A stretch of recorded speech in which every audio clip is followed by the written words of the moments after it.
امام صاحب کی باری آ گئی. جرمنی سے ایک احمدی خاتون کا سوال ہے کہ اللہ تعالیٰ کا حکم ہے کہ اس دنیا میں مردوں کو ریشم اور سونے کی چیزیں پہننا منع ہے، ٹھیک ہے.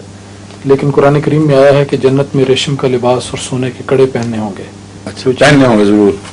اچھا جو چیز دنیا میں منع ہے اس کی جنت میں کیا حیثیت ہوگی؟ عورتیں نہیں ہوں گی جنت میں؟ ہوں گی. تو پھر یہ سونے کوڑے وہاں کیوں نہ پہنے عورتیں؟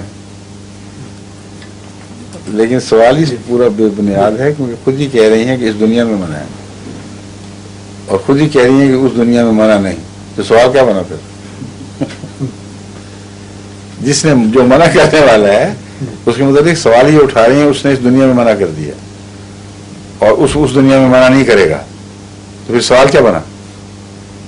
منع کرنا خدا کی طرف سے ہے، منع اٹھانا بھی اس کا کام ہے.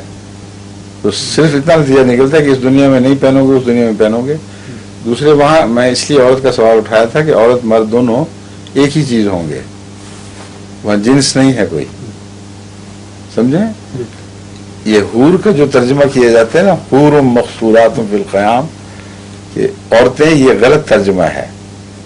عربی کی ڈکشنریاں اٹھا کے دیکھ لیں بے شک، حور دونوں پر یکساں چسپاں ہوتا ہے، غیر جنسی نام ہے. سمجھے؟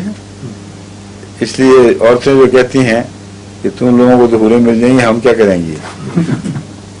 عورتیں جو ہیں وہاں وہ بھی مردوں کے برابر شریک ہوں گی، ان کی کمپینین شپ ہوگی، لیکن جنس نہیں ہے. اور بغیر جنس کے جنسی لذات سے ہزاروں گنا زیادہ لذات اللہ تعالیٰ عطا کر سکتا ہے، کیونکہ لذت کا آخری جو محرک ہے وہ دماغ کے اندر ہے، جو ریکارڈ کرتا ہے، جو سوچتا ہے، جو کسی واقعہ کو مزے میں ڈھالتا ہے. ورنہ وہ واقعہ فی ذات ہی کچھ نہیں ہے.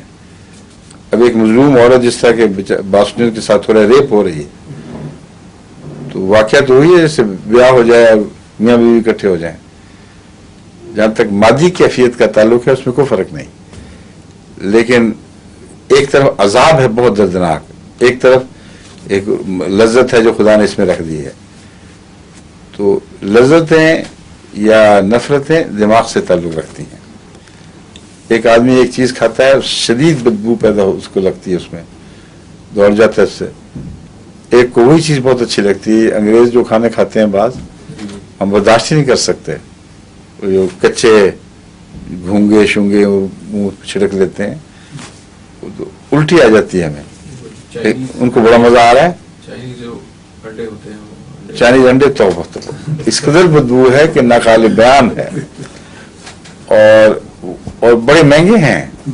وہ باقاعدہ سلائس تھوڑی سی بنا کے اس کو اپنے جس طرح ہم اچار سے مزہ پیدا کرتے ہیں، وہ اس سے خوشبو پیدا کرتے ہیں اپنے کھانے میں. اب بتائیں اس میں ہنسنے کی بات ہے، ہم پہ ہنستے ہوں گے. جس طرح ہم کہتے ہیں یہ بیچارے پھیکا کھانا کھا رہے ہیں، مرچیں نہیں، یہ سوچتے ہوں گے اتنا بے بو کھانا مزہ. تو ہر ایک شخص کی اپنی لذت ہے، کیونکہ فیصلہ دماغ میں ہو رہا ہے، یہاں نہیں ہو رہا.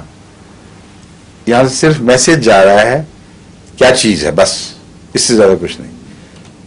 وہ چیز اچھی لگنی ہے یا بری لگنی ہے، یہ دماغ کے اندر فیصلہ ہو رہا ہے. اس لیے بعض لوگ بیچارے مثلا وہاں اپنا بیلجیم میں ایک صاحب پیچھے ہی پڑ گئے، چھوڑتے ہی نہیں تھے. ان کو اتنا صدمہ پہنچا ہے کہ جنت میں جنس نہیں ہوگی کہ آخری ان کا فیصلہ رکھتا تھا پھر کرنا کیا وجہ کیا فائدہ ہے اس زندگی کی بربادی کا. ان کو میں نے سمجھایا بہت طریقوں سے، خدا کا خوف کرے. یہاں کی بھی کوئی لذت آپ کے بس میں نہیں ہے. اگر دماغ اس کو کمپیوٹرائز نہ کرے اور یہ فیصلہ نہ کرے کہ یہ چیز اچھی ہے بری ہے، تو آپ کو کوئی بھی مزہ نہیں. آپ کو مزہ چاہیے، اس کی گارنٹی دی ہے اللہ نے. وہ روحانی لذتیں اگر ذکر الہی میں مل جائیں تو لذت ہی ہے نا. اور جن کو ہوتی ہے ان کو دنیا کی پرواہ نہیں رہتی.